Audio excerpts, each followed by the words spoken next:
Instagram DMs stuck on loading screen. Hey everyone, welcome back to our channel. In this video, we're going to learn how we can solve Instagram DMs stuck on loading screen, so make sure to watch the video till the end.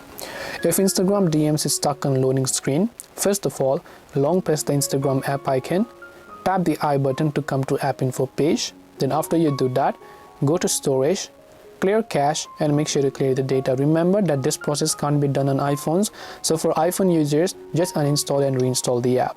Now after you do that, open up your Play Store, check if the Instagram app has an update, and if it does, make sure to update it to the latest version. Even after you do all this and then you open up Instagram, you're still on the loading screen, it's not loading, then the issue could actually be with the Instagram server itself. So Instagram might be going through a bug right now, so you might want to wait a couple of hours or minutes until they fix it.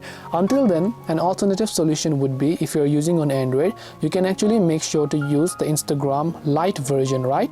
So you can type in Instagram Lite, there you'll find the Instagram Lite application.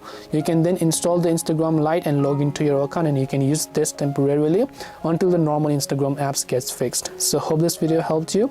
If you have any questions, feel free to leave them down. Thank you for watching and see you soon in the next video.